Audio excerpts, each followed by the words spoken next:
Where are we in college football? Where upsets happen, chaos occurs, and the first thing I log on to social media and see is fraud, terrible, joke, dynasty over, and a lot of other, we'll say, I don't know, clickbaity titles, a lot of click generation type of content. College football's hard. This past weekend was chaos. There might not be an elite team in college football, but this is a fun season. It's going to be different. 12-team playoff is going to offer some different type of excitement. It may not be what you're used to, but this is still in some form or fashion a sport that we're going to continue to love. That and more on tonight's episode of The Crowded Booth. Pile in here and make yourself feel at home. The Crowded Booth is coming on. The Crowded Booth with Bryce Koon.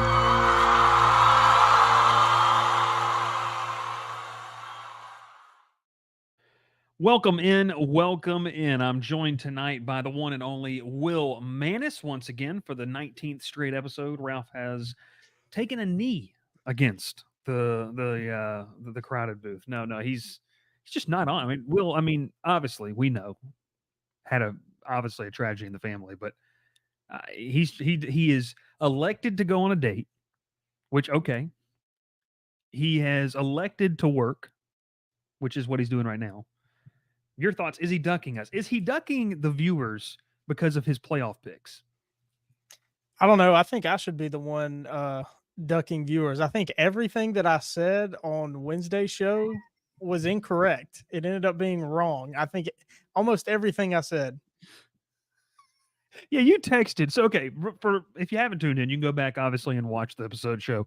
If you don't want to, Will, I didn't believe you. I was like, okay, Will's, he's maybe overreacting in the moment. Well, I went back and watched. And, look, sometimes we don't know what we're talking about. And sometimes it happens. And just for at least for one episode, nearly everything that came out of your mouth, the exact 180 actually occurred. But you know what? That's what makes it fun. But you show up up the next day.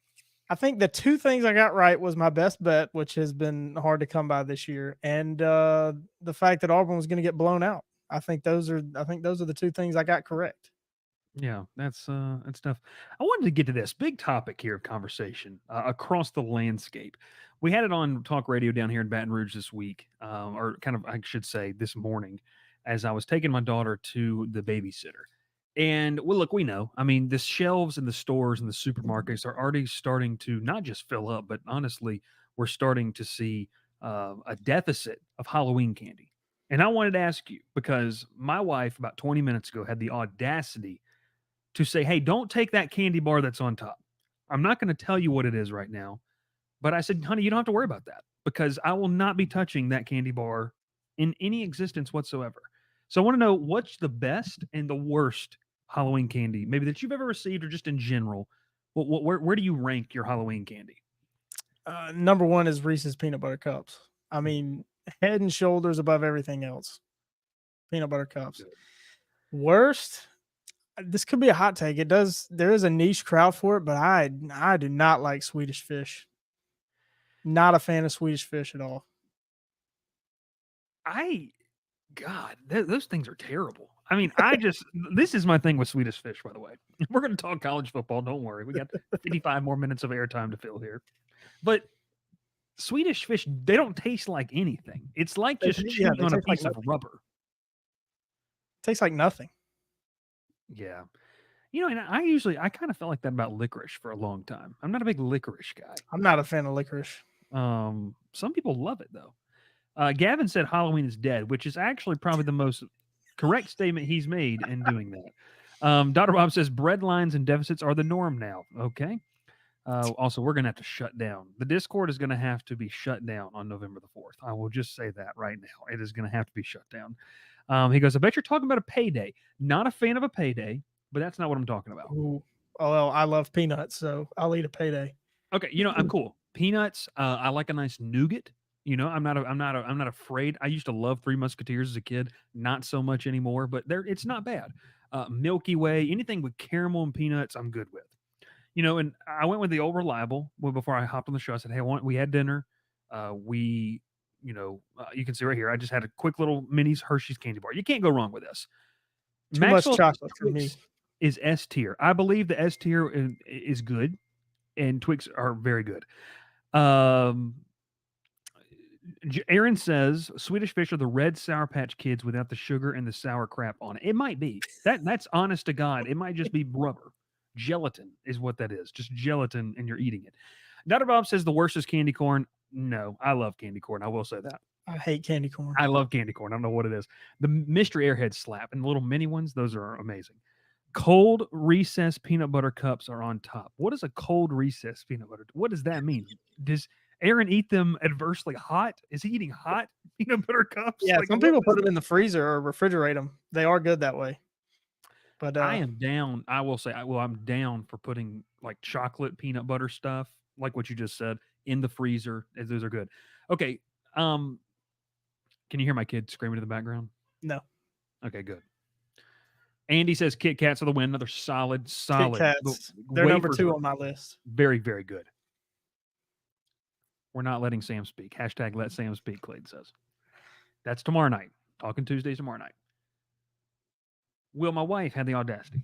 She's going to take the daughter to go give her a bath while we're doing the show. And she goes, Bryce, please don't take that Almond Joy. And I said, I never will take you. Like, you don't have to worry about that. I will pick around almond. I don't know what is it about. Almond Joys are terrible to me. I cannot stand Almond Joys. How do you feel about them? They're awful. Are you a coconut guy? Do you like coconut? No, not really. Yeah, it's terrible. I mean, I'm just not a big fan. Not a big fan of those. And she was like surprised. She's like, "Wait, you don't like it?" I said, "No, I don't. I don't." So he said, "You feel okay?" Clayton says, "Wow, this is best Halloween costume." We didn't even get here, by the way. Steve Bartman, the worst is Jeff Collins with a walkie-talkie.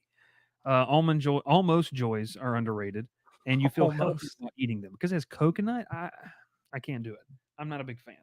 I was told to check the College Football Discord. I'm a little scared, so I'm going to do that real quick. I'll give my announcement while you're looking at the Discord. Yes. Okay. Wait. First off, sorry.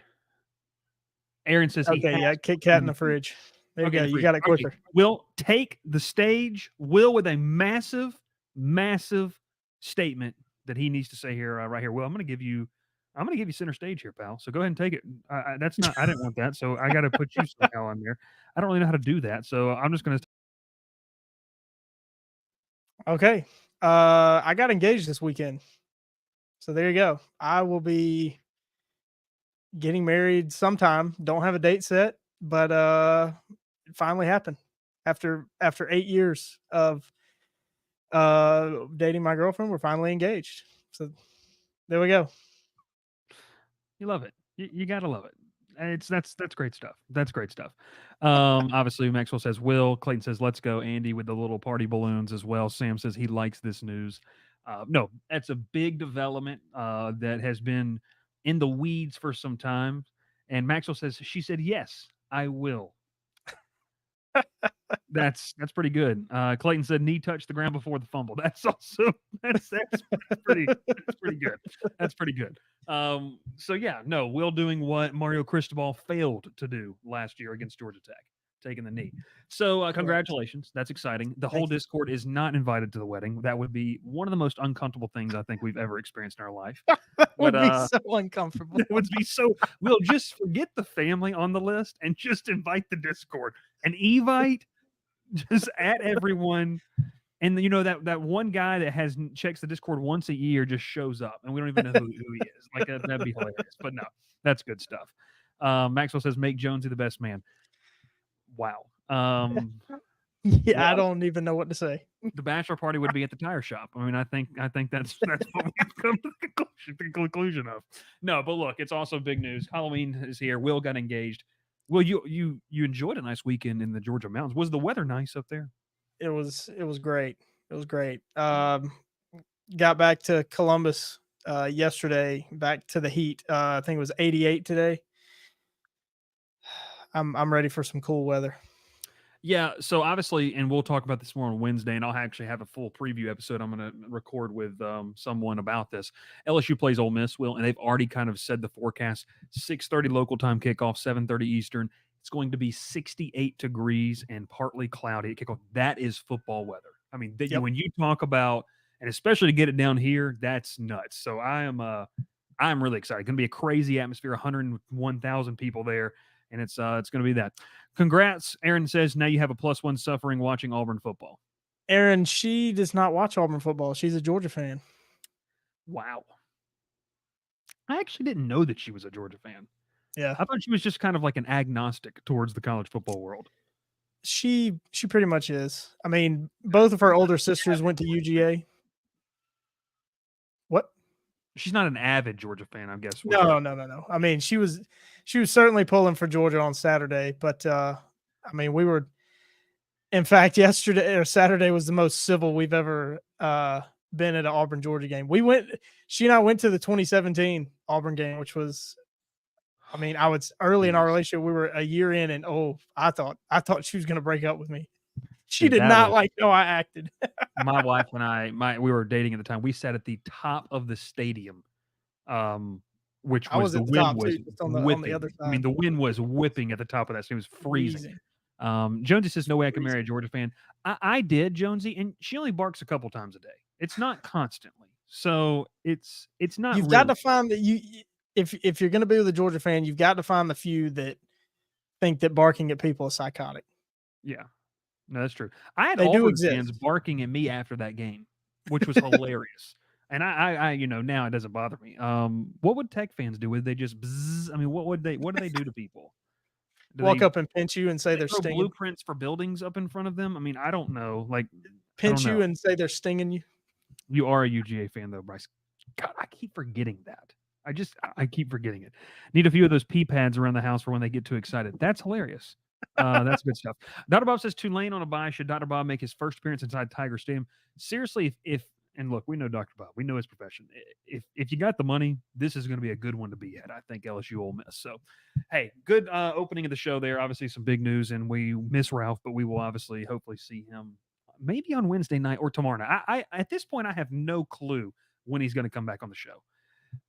Last bit of news that I did want to say, Ralph did not put in the Discord, but we're just going to flat out say it was thrown out there in the public. Diego Pavia threw out his agent's phone number and said, hey, NIL opportunities, hit this up. So I hit the line up. I just want to be honest. I want to be candid. I told Will about 2 months ago, I don't want to be that podcast that pays people to come on. I don't want to be. But in the heat of the moment, with him being kind of one of the faces of college football currently, it feels like, I said, let's just see. Well, folks, I got the estimate. And apparently I was, as a person that works this job full time, I was undervaluing what he could bring to the table. So if you would like to get Diego Pavia on this program, on this show, make sure you hit the donate button, donate in the YouTube stream, head over to whatever you want to do, donate, because we would love to do that. But I'll be honest with you, I'm not forking out of my money. Will just bought a ring, so he can't fork that out. And Ralph is working tonight, not so he can afford it, but just he needs money. Ralph's not going to be giving any money. Yeah. Andy says yes. How much is needed? Whatever you can give. Yeah, whatever you can give, because I'm not going to put the number out there, but the number is, he's got to at least be to what, $3.67. Dr. Rob said, what are we talking about? Diego Pavia will come on the show for a lump sum amount of money. And that's what we're shooting for. So if you want him on the podcast, if you want an episode with Diego Pavia, don't give so much that at the end of the month you have to ask Bryce for the money back. Don't do that. Don't do that. Do not do that. I'm going to read this comment. I'm just going to show this comment. The podcast listeners are not going to hear it. That is nearly 100 people watching live 15 minutes in this episode. But hey, it's college football. And Andy says $10. Andy, do it. Awesome. We would love for you to. Also, too, Drippy. I would give out a percentage of what that would be, Andy, but there's too many smart people watching this. So Dr. Bob would have the number dialed up within half a second. Also, is Dr. Bob good at math? Is he just a science guy? I mean, I don't know. Is Dr. Bob? He's got to be related to Bill Nye the Science Guy in some form or fashion. Kind of looks like him. I don't know. If we wait, will the price go down, Dr. Bob? Well, here's the problem. After they lose to Auburn, I don't think Will thinks they'll Number lose one, that's not happening. That's wild. That's just wild. How is Dr. Bob with the humanities? I don't know. Can we get General Booty on the show? I'll fire off the message tonight. I will do that. We will try to get General Booty on the program. Okay. Hey, didn't you get his coach on the show? I didn't, but next year we'll get his coach on the show, and I imagine the quarterback of the Monroe Warhawks would come. Hey, they're going to beat Auburn too, by the way. Jesus. If they lose to Hugh Freeze needs to go. Will, you've been adamant. If they lose to ULM, they're going 2-10, or they're going 3-9. What? How many wins they have? 3, 2. Auburn's 2-4. Auburn. There's not an easy game left on the schedule. Clayton says, I will donate to get Booty on the show. And I'm not so sure that he means General Booty, which is my concern. I graduated summa cum laude from the Georgia Tech College of Engineering. I'm more than just a soft science guy. Dr. Bob, is that the Georgia Tech University that recruits you refer to it as, and people get so mad? The GTU. I graduated with a 2.67 GPA in college, and I'm doing what I can. Auburn and Georgia Tech playing in Columbus for the Toilet Bowl. They'll actually be probably playing in a Toilet Bowl. Okay, we need to have a real conversation. This has just completely gone off the rails the first 20 minutes. I love it, though. Can UM make the playoff if they beat Auburn? Okay. What is ULM's record? They're 4-1. They're the only undefeated team in the Sun Belt. In conference. That's crazy. Maybe Auburn will have as many wins as the recruiting class. They bring in 2 or 3. They just did beat according to Jones, we're owed a twerk off. I'm not sure where that happened. I'm not gonna read the last comment. So all right. Hey, we're talking college football here on a Monday night. We'll be right back. When we come back, we're gonna pay some bills real quick. Here you go. So you know where I live, so come get some. Like for real. I'm just gonna be honest, man. He's almost something done so bad. Come get some. Y'all take care. God bless. One of the greatest nights of my life was finding that guy's YouTube channel. Absolutely phenomenal. I hope he sues us for copyright infringement. It would be great. It would be amazing. It's an amazing thing. Okay, week 6 of college football was absolutely crazy. Now, I will tell you this. I'm live right now. I don't know if this person's watching. We did just get an interview secured that's going to tell a pretty cool story, so you need to stay tuned for that. Will, I'm going to message this person back while we do it, but let's talk grand scheme, crazy, chaotic week 6 of college football. We're not going to break down each and every single game, but we're going to kind of take it by the conferences that obviously we talk the most about, ACC and SEC and ACC, and then some playoff movement. Ralph might be somewhere in the doldrums because he has completely obliterated his playoff in terms of the ACC. NC State, that's just a wild preseason pick. But let's talk ACC chaos. SEC chaos, because I kind of had the opening monologue here of where we're entering to a college football world where if a team falters, then they just suck. I disagree. I will say this too. Yes, Alabama did not play well. They probably overlooked. All of those things can be true, Will, but I do firmly believe that Vanderbilt won that football game. You don't keep the ball for 40 minutes just because somebody else is playing bad. You have to do some things right. This Vanderbilt team has completely overhauled the way they're building their program. I imagine, I don't know if you listened to Late Kick on Sunday night, but he did mention, and we kind of had a whole text there with a bunch of 24/7 writers going to it. Barton Simmons, who's kind of the director of football ops over there, used to be with 24/7, has mentioned to a lot of the 24/7 staff that Vanderbilt pretty much said, screw it. We're going to stop building a program where we really go into high schools and get talent, because as soon as they get good, they're going to get poached. Instead, we're going to try this portal thing, and we're going to see if we can make our mark that way. Well, they have. Diego Pavia, I know obviously we know a lot about him, but it's not just him. This is a quality ball team. You don't just luck your way into nearly beating Missouri, almost beating A couple of the teams as well. And I mean, obviously beating Virginia Tech. Now, look, they're still very inconsistent. That's why they lost to Georgia State. But we see when they play together, they play right.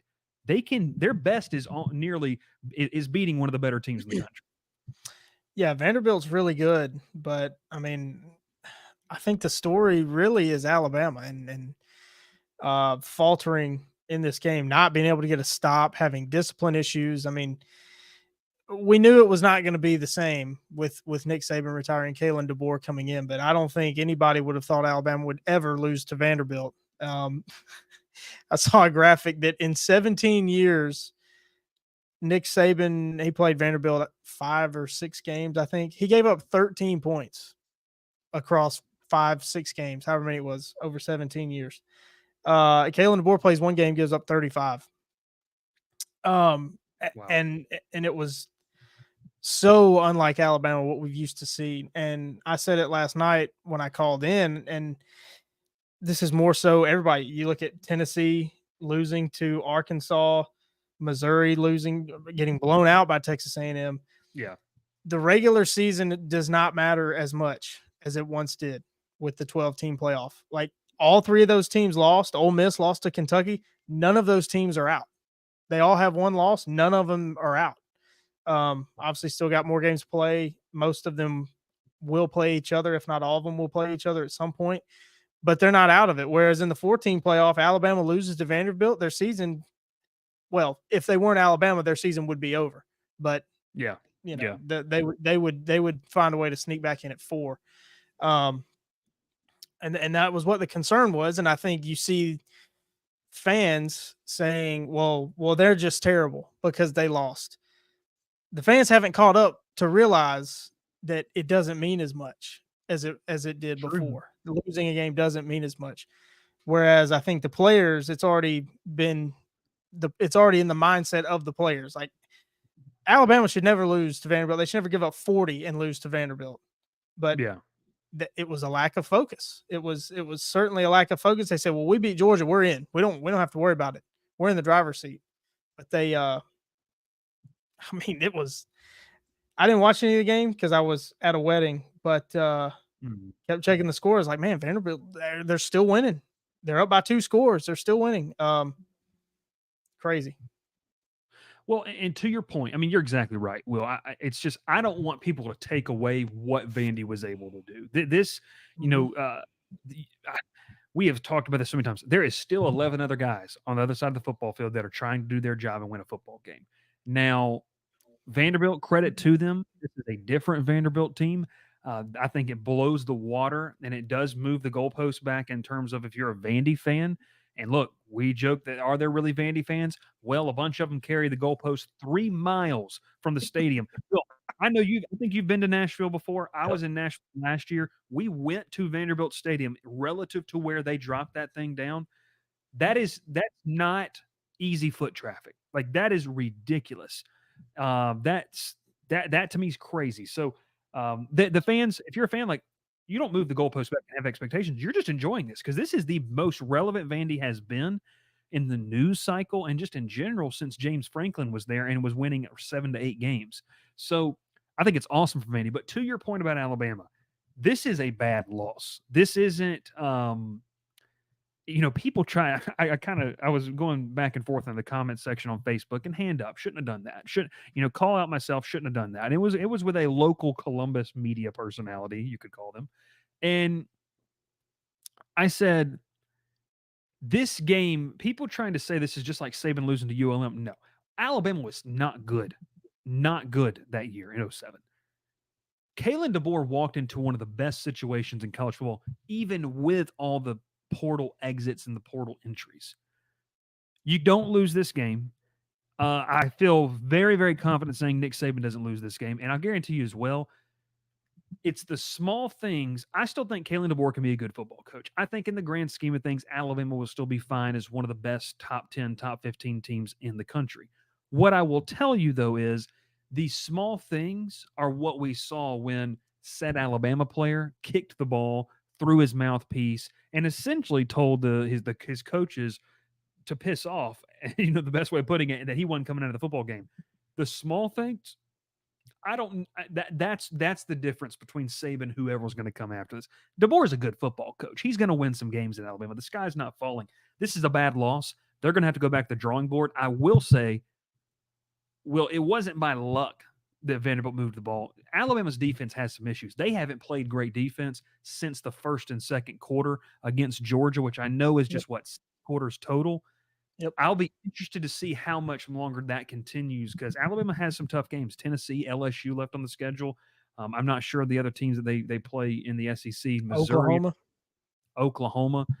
So it'll be very interesting. I'm going to monitor that. This is chaos. Shout out Vanderbilt. This is awesome. Like I think if you are Vandy, you can't help but move the goalpost. You look at the rest of their schedule. They go to Kentucky next week, which will be a tough game, coming off beating Alabama, the biggest win ever. But you kind of got to feel good about it. Ball State, you should win that game unless you're still Vandy. Well, it's not Bowling Green, so that's good. Yeah, right. Texas probably won't beat Texas. Go to Auburn, you got to expect to win that game. South Carolina, expect to win that one, and then at LSU and then Tennessee. I mean, there's what, 4, maybe 5 winnable games left on the schedule. It's really funny you mentioned that LSU game. I was as we were walking out of Brian Kelly's press availability today, we stopped and talked with Scott Woodward, LSU's athletic director. We were just talking about the chaos, and he said, first off, it was kind of nice to be on a bye week and not have to worry about being involved in the drama. The second thing he goes, I imagine that game in November against Vanderbilt is going to have some more media passes being filled and also some more butts in seats that stay for a little bit longer. So it's good. I mean, this is, someone said today, I don't think this is a good example of the portal and NIL being able to help teams because it has brought opportunities to teams where, guys, I mean, honestly, if it wasn't there, Vandy's not doing this. I mean, they're not doing this. So shout out Vandy. It's really, really cool. We love to see it. Alabama's going to be fine in the long run, I think, though. Yeah. I wanted to touch on the rest of the SEC games because I got just some quick thoughts on all of them. No, let's do it. Auburn, Georgia, game never felt competitive. Did not feel competitive from the opening kick. Now, I've seen a lot of people say, well, Auburn's defense played good. But the game, it was never in doubt what the end result was going to be because Auburn, it took them too long to get going on offense. I mean, Auburn had a good opening drive and they stalled out for a field goal. Yeah. I've seen that movie played out too many times before. It took Auburn too long. You talk about the little things at Alabama, players should probably go to the bench. I think Auburn has a quarterback that may need to go back to the bench after calling his own number on that 4th down and just making a disaster out of it. Can I interrupt you? I wanted to get your thoughts. Hugh Freeze said post-game, Peyton Thorne did not make the right decision. He bluntly said it. And then Jarquez Hunter was also quoted saying, we should have just ran the football. What does that – is there anything to read into that? But what's your take on that situation? If you've got players that are not doing what the coaches are saying, they shouldn't be on the field. Period. I don't – and it's not like he does it one time. I mean, I think he's done it multiple times. He's called his own number, which, I mean, I've defended him in the past saying that's what quarterback's going to do. They're going to want to throw the ball. Yeah. But he's a 5th-year senior. He's played enough football. He's a coach's son. He should know football enough to know the situation and when it's the right time to do something, regardless of the look. The screen grab of that play, having a wide open hole running behind, I believe it was the left guard, Jarquez Hunter could have got 5 or 6 yards before he would have been touched, and Auburn would have had a 1st down. It's just Jarquez Hunter summed it up perfectly. It's Auburn versus Auburn. We're beating ourselves. Auburn is far better than 2-4, but they have beaten themselves in almost every game. We're taking that 4th and 1 out of context. I don't think it would have changed the outcome of the game, but it's just a microcosm of what Auburn's gone through. And also, I don't know if anybody else has seen them. The screen grabs of Georgia fans crying about a holding call. You won the game 31-13. The game was never in doubt. Why are you crying on a Monday about a missed hold in a game that you won by 18 that was never in doubt? I do not understand that. I didn't seen that. I sent it to you on Twitter. Aaron Murray was crying about it. He said, like, everybody give somebody a hug on a Monday or something. And I mean, give me a break. You won by 18. The game was never in question. Yeah, no. And look, I mean, You and I've said this so many times. I mean, we don't really talk about Georgia. This was a game where it just kind of felt like the typical Georgia game.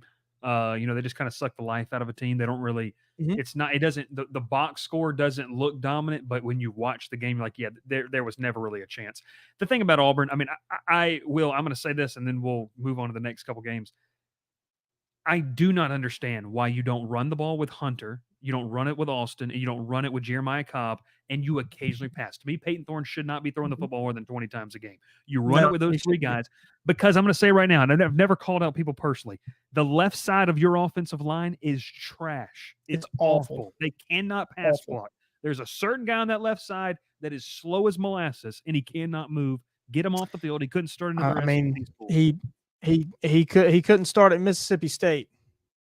Is that how far Auburn has fallen in 4 years? That Auburn is gonna jump on guys that couldn't play at Mississippi State? That should also never happen. Shouldn't. No, it shouldn't. You're right. All right, we're gonna move on before we. Tennessee, Arkansas. I've talked with our friend Sam about this a lot. Pumping the brakes on Tennessee. They're not out of it. They're still really, really good. Yeah. I think them playing Arkansas when they did before they have to play Alabama, before they have to play Georgia, is a blessing in disguise. Yes, they played really bad and lost the game. But Arkansas might be the most physical team in the SEC. Tennessee has not faced a team as physical as Arkansas. They got hit in the mouth and didn't know how to react. Now, when Alabama and Georgia hit them in the mouth, they should know how to react. Yeah. We'll see in 2 weeks what that reaction looks like against Alabama, but you can get over this loss. A loss to Alabama or Georgia would really, really hurt you if you're Tennessee, but you still have them coming up on the schedule. You can overcome this loss easily. Yeah. That was really all I had because I didn't watch it. No, and so I watched the whole game, and kind of my thought process with this is kind of what you said. Like, Nico, for the first time, things weren't going his way. They weren't going right. How did he respond? I do agree with your point of, yes, a loss to Arkansas is going to hurt on a resume, but if it helps you beat Alabama and Georgia because you've learned things about yourselves, because I'll tell you one thing, if you do what you did against Arkansas, this is no disrespect. I will talk about the Razorbacks here in a second. It's no disrespect to that program. If you do that against Alabama or you do that against Georgia, they can, I mean, guys, we saw what Alabama did to Georgia in the first half. That's what happens when you do that. So that to me is something. Now back to Arkansas. I agree. That is a physical football team. Sam Pittman has saved his job there. It's cool. I think we all said, like, I like Sam Pittman. Yeah. Sam Pittman in Arkansas makes so much sense. It just went terribly wrong. And one key stat is that Pittman has lost so many, Will, I remember you saying this, so many one-score games. He finally gets on the right side of one. And I know Nick Saban said this about Auburn early in the season, but Nick Saban might have been right when he said Arkansas might be the most improved team in the SEC. Taylon Green, he's not polished, but he's a playmaker. And then he goes out, and Malachi Singleton, a Georgia kid, comes in, and, they didn't ask him to do a lot, but he did enough and kept the ball and protected it, and they won the football game. That's a big win. They just announced today that LSU's got to go, and I'd love to get him on the show, Gavin, get Travis Williams on the show. Get him to Auburn. That's what I would say. That's what I was about to say. Yeah, get him to Auburn. That'd be Auburn's next head coach. He should be Auburn's next head coach.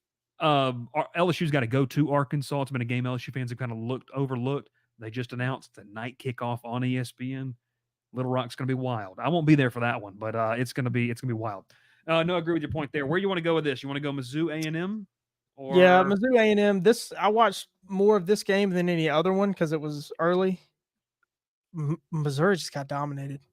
Missouri got absolutely dominated, manhandled, and it was honestly surprising. I thought Missouri was different.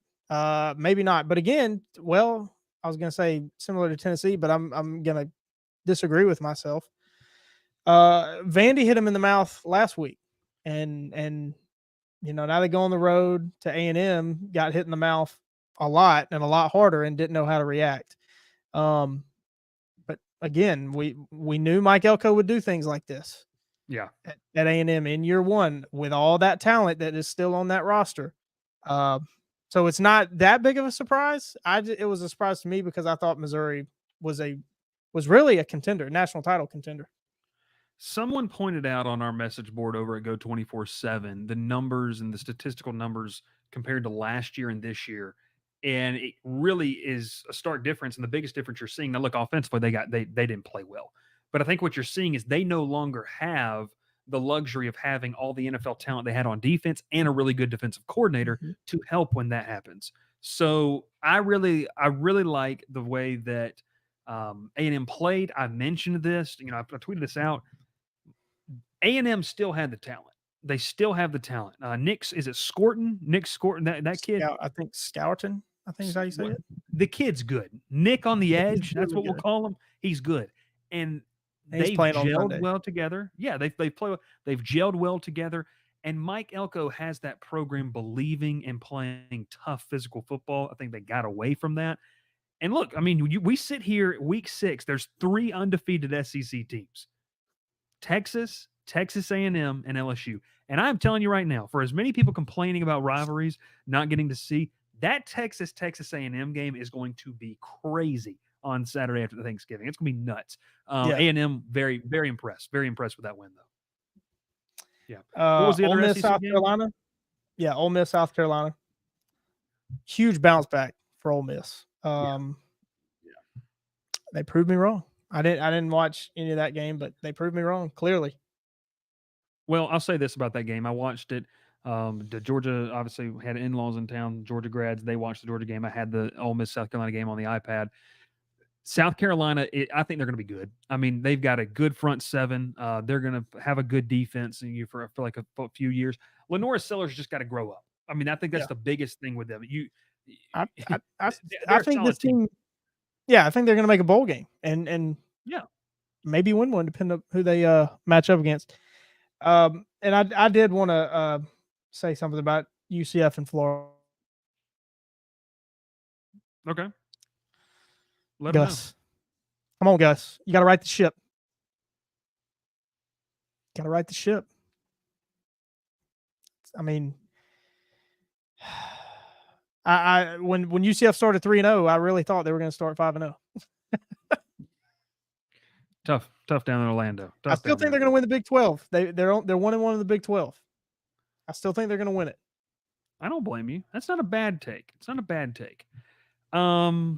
Utah lost, okay. right? Didn't Utah lose? Maybe. I have no clue, to be honest with you. I'm looking. Dr. Bob says Mike Elko will win a national championship at A&M. Look, I don't disagree with that. If Billy Napier beats Tennessee, things could get really interesting. That is definitely true. I'm not reading Jones's comment out loud. Gavin says Dylan Stewart's a dog. Yeah, he is. Calm down on trying to shoot people with celebrations. Well, what's the deal with that? What are we doing? I mean, did anyone else see that? That was nuts. It's actually the thumbnail for tomorrow night's Talking Tuesday show. We'll talk a little bit more of that tomorrow night. Utah lost to Arizona last week, so wide open. Wide open in the Big 12.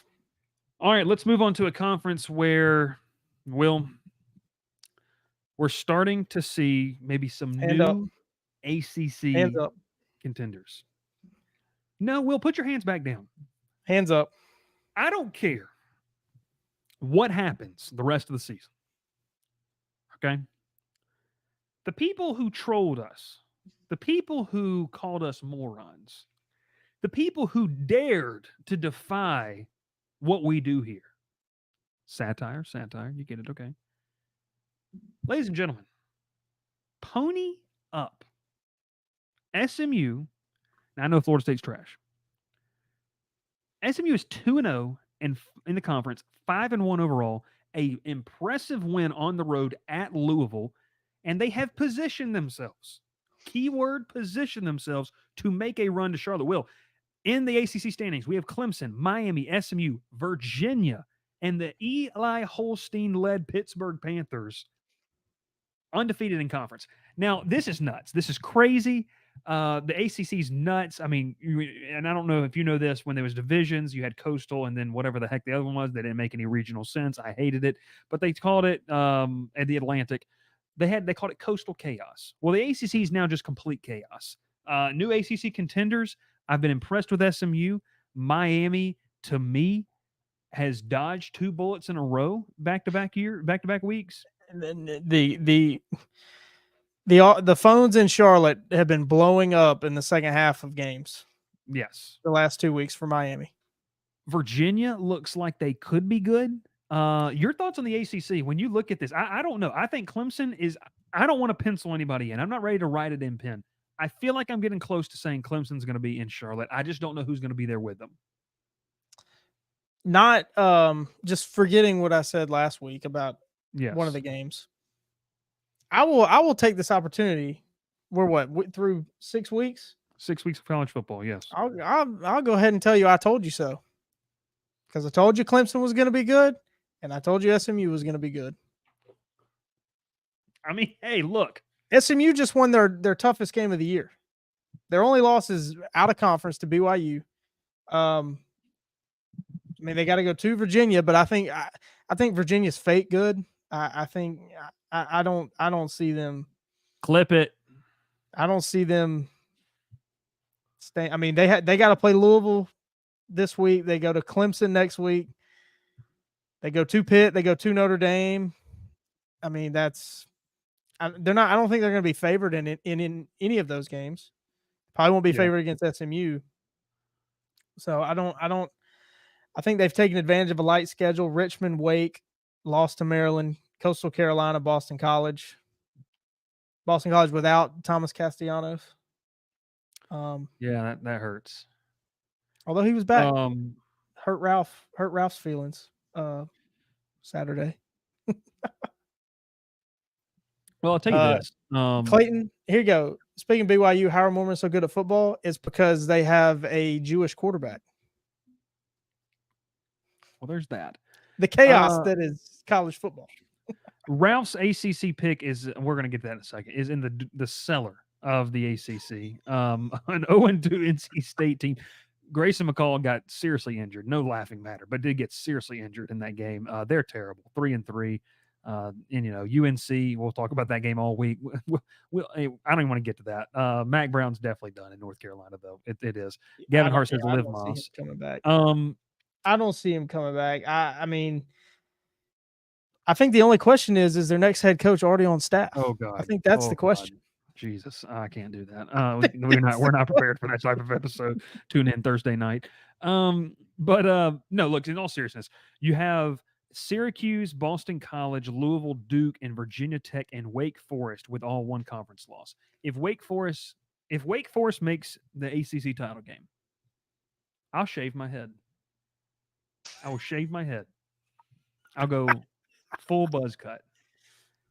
That's what I'll do. I will say that if Wake Forest makes the ACC title game.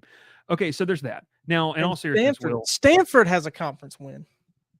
Yeah, I picked Stanford as a trendy pick, and on our as a bet to just kind of throw one in there. They embarrassed me. Virginia Tech, by the way, the nice bounce back win, 38-7. There's Pete. #Pete. Gate.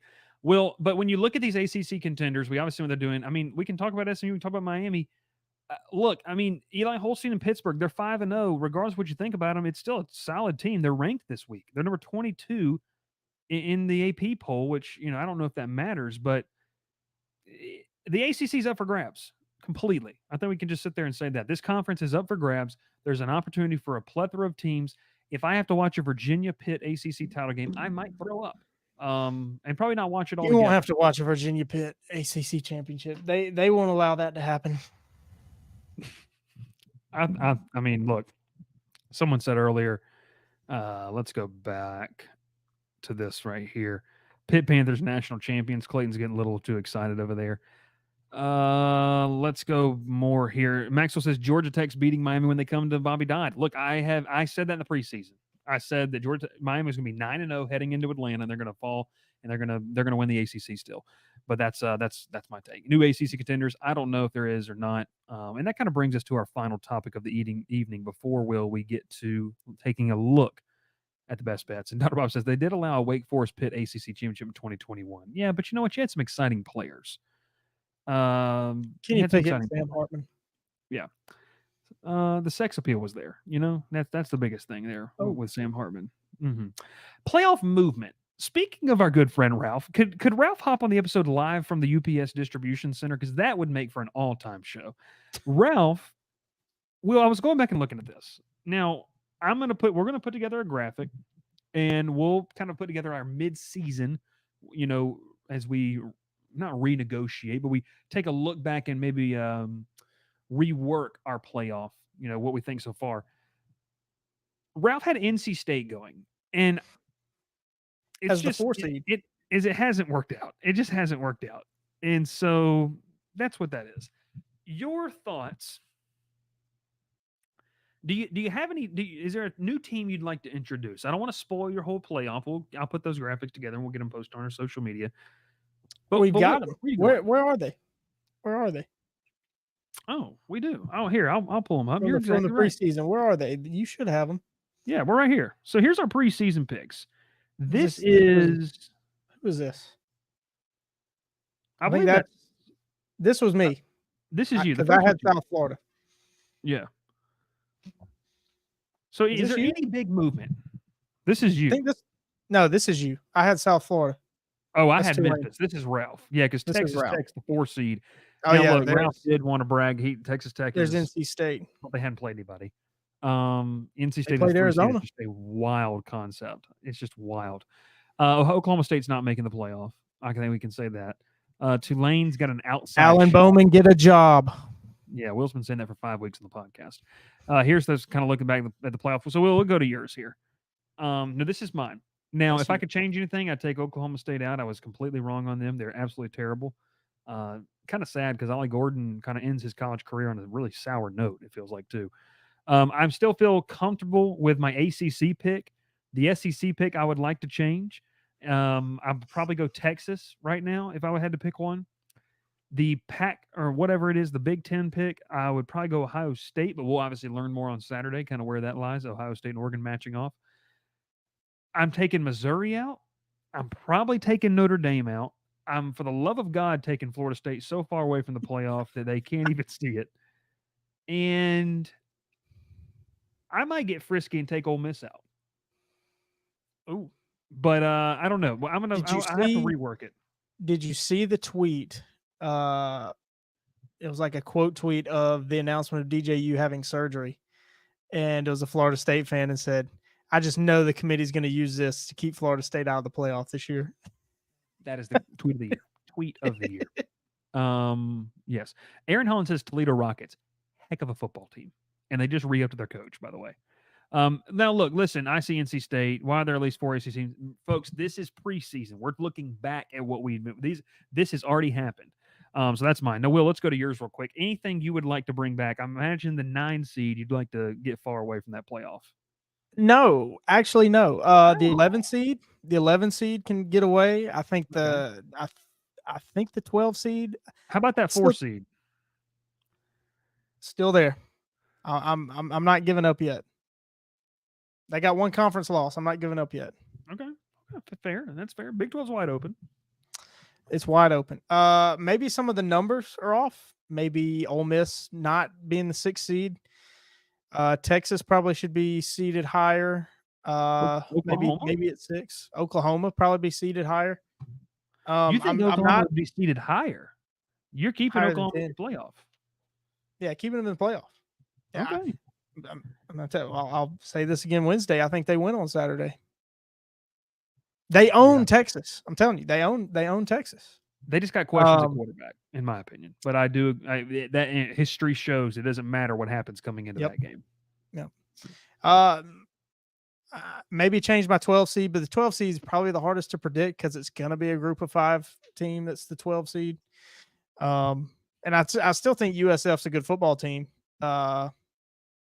But I don't think they're making the playoff. They're certainly not as good as Tulane or Boise, or even Memphis. So it will probably be one of those 3. I'm not giving up on Michigan. They could sneak in as the 10 or 11 seed because they're going to sneak around and win games. I mean, they've got a good enough defense. They'll sneak around on offense. They may have found something at quarterback with Tuttle on Saturday. He had a big game. They finally got some quarterback play. Sam, I'm not going to say it. Tennessee's in. I'm telling you, y'all.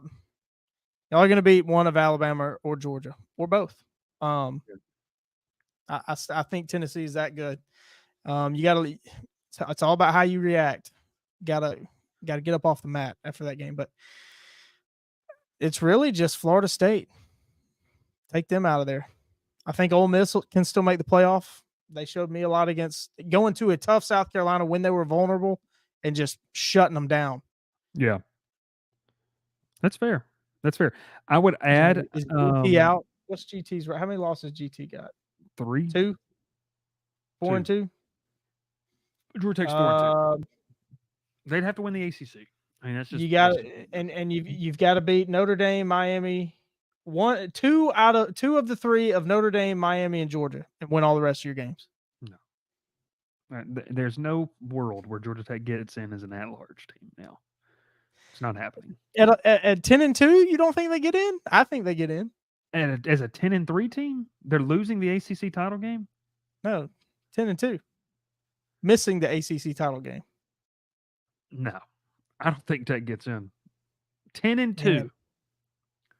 Wait, okay, you're saying they went out, but there's 2 1-loss teams.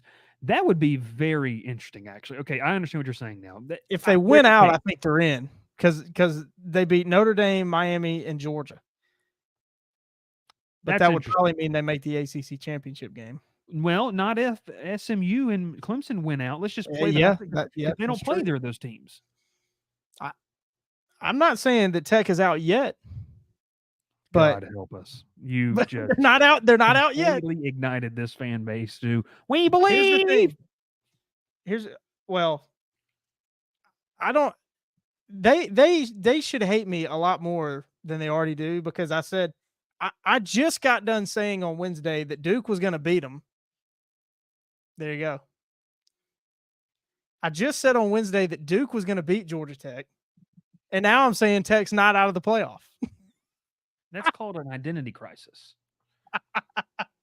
Listen, okay, here's the good thing. Tech can lose on Saturday. They still won't be out of it because nobody's going to see that game. It's on the CW. Nobody's going to see the game. So nobody will even know that you lost. How do you watch it if you're not in the market? I don't know. I don't know how to watch that channel. I really don't. And I feel like I'm pretty well versed on understanding how to watch college football games. And I don't know how to watch the CW if I'm not in that local market. I don't get it. That's how I feel about it. So honestly, once again, these playoff picks were in the preseason. We'll come up with some new ones, maybe launch it next week or something like that. But no, that's a good point, Will. Did you see these, by the way? We can keep going here for a second.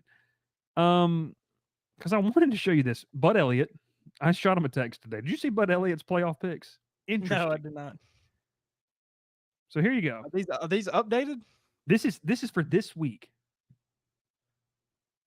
He's got Boise as the 4 seed. What? Not. In what world? Like how does that happen? Boise would have to be a top 10 team for this to happen. They would have to be the highest ranked conference, one of the 4 highest ranked conference champions. In this scenario, they're higher ranked than Iowa State, who's the Big 12 representative. So it looks like he has Georgia winning the SEC, but they finished ranked below Boise. No, SEC. No. Look, Will, Texas is the 2 seed. Oh, Texas 2 seed. Okay. Yeah. That. So you have your Big 10 champion Ohio State, 2 seed Texas, 3 seed Miami. There's your Big 10 SEC, ACC champs. All this is saying is that Boise will finish the season as the Mountain West champion and a higher ranked team than Iowa State, which is not the Iowa State could be a 2-loss Big 12 champ. So it's not out of the equation that depending on how they ranked them, it's not as crazy as some people think it is. But it is different. I haven't seen that yet. I see 2 comments. Alabama beats Georgia, but Georgia still wins. And Alabama's out. Yeah. I mean, that's not how that works. I mean, are you stupid? I mean, good. The people that just sit in the comments and just comment, first off, get a life. And second, learn yourself something. How about that? This is obviously a scenario where Alabama loses the rest of their games. It's nuts. It's wild. All right, let's take it over to where Auburn beats Alabama, Tennessee beats Alabama, Oklahoma beats Alabama. Yeah. That is Also, wild. we already when talked you- about it, but Penn when you State look needs to at get it. some love. I don't think they're that good nationally, but I think they're good within their conference. All right, let's do That's it. really how I feel about Michigan. Here we go, Will. Best bets. Let's do this. I am awful. I'm upset that I lost. I'm mad that I won last week. Sam said, "Do I need to get a life?" Jonesy says, "No, Sam. You just don't need to ask questions." Clayton says, "I just learned I don't have a life." I'm not talking about you guys. I'm talking about these people who just pose these questions in Instagram comments all the time. Okay, let's go this big one. I had to hit up my boy Drew Cronick up there in Annapolis, the Commander in Chief trophy.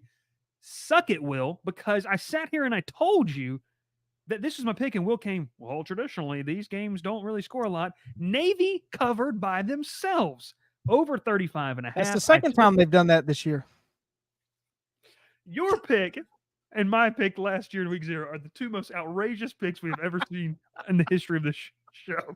It was crazy. I took Navy, obviously Navy covered by themselves, and I said it. Look, I said it on multiple shows. I even said it on a Baton Rouge radio show. I'm taking Navy because I think Navy can get to 25 points at least, and I thought Air Force could score 10.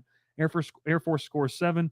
Navy says, not so fast, my friend. Hey, Now, how about the reverse for the touchdown Navy ran? it's the sexiest thing in the world. They go It's option out of unbelievable. shotgun and flip it to the receiver.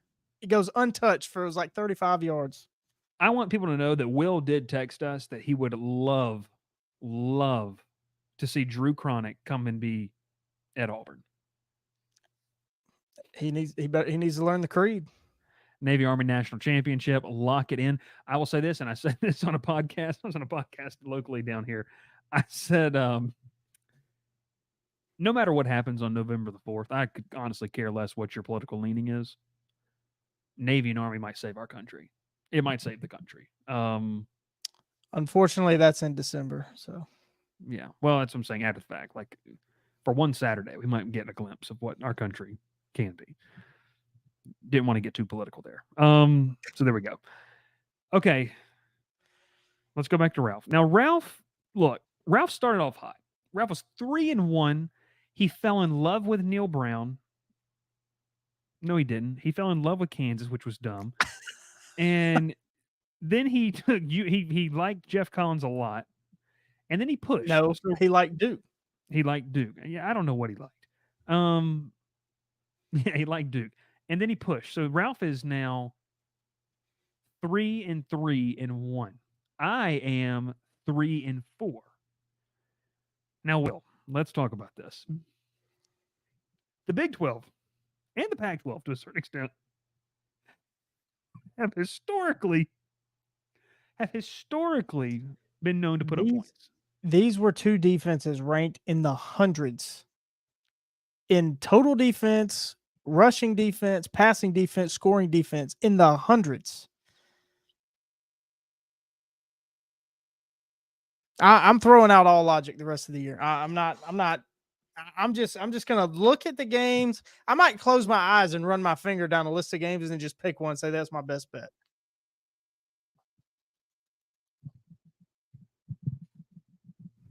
It's been brutal. Will's 1-6. Will, is there any thoughts of a comeback? No, I'm mad that I won last week. You'd rather just to piss you off. Like you'd rather just. I'd rather be 0-7. Also, I told you I wanted to go 0-12. Well, look, why don't you just ride with Rutgers and the service academies the rest of the season? Just don't even touch anything else. I'll just fade Auburn the rest of the year too. Sam says Florida State still hasn't covered one game. Will pick them to cover, and they'll lose this week. Jonesy says Will didn't get that ring by betting. Correct. How much money, Clayton says, would you have if you bet against them? If you bet $100 units, you'd be up $600. Oh my gosh, that's why I love the show, because we might not be the biggest college football show out there, but we've got a tight-knit community of people here who ride with us. College football, week 6 was nuts. Ladies and gentlemen, we cannot wait to talk with you tomorrow night. Once again, tomorrow night, 7:30 Central, 8:30 Eastern. We're going to be opening up those phone lines. Make sure that you want to be a part of it. You can call the line. We'll take your questions. We'll be talking, hanging out, and we know for sure it's going to be me and Will. Will Ralph show up? I don't know at this point. I don't even know if he really wants to be on the show anymore. So maybe you need to give him a little love. Will got engaged. That's big news. My wife is a borderline sociopath because she eats Almond Joys. That's brutal. It's just brutal. Strong words. Yeah. Will, just 1 second. Come here real quick. Just talk to the people real quick. I'm going to be right back. First of all, he says, "Come here real quick." I don't know where I'm supposed to go. Sam is showing up Tuesday. Well, I think that's probably Jonesy's cue to not watch tomorrow night. Jonesy, we need you to call in tomorrow night. We've opened up the phone lines 2 weeks in a row, and Jonesy has yet to call. What's up with that? I'm back. All right. Bend down. Come here. This is my wife. Now look, she just said, put your face in the shot here. Tell the people I've said that you're a borderline sociopath because you you eat Almond Joys.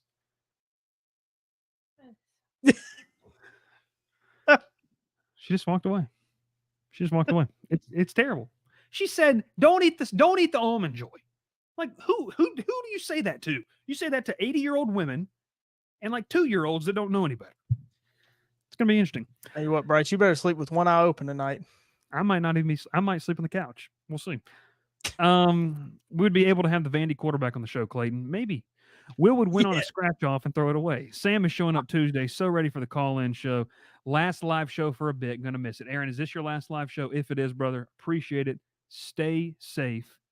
And man, obviously stay safe. If we can mail you a shirt, I'd love to get you a shirt out there. But if not, brother, stay safe, and we'll obviously see when you get back from your deployment. This is the Crowded Booth presented by Bet Online. That's where we get all of our lines. And if you want to fade Will the rest of the season, make sure you tune in every single Wednesday night where we make our best bets for the rest of the week. It's going to be a lot of fun. My name is Bryce Koon. That's Will Manis. Ralph Leary somewhere in the depths of a UPS hell talking about Troy football to nobody. Clayton says, "God bless our troops, America," in the Crowded Booth. That's all the time we have for tonight. In that order. In that order. We will we'll catch you next time. Pile in here and make yourself feel at home. The Crowded Booth is coming on. The Crowded Booth with Bryce Koon.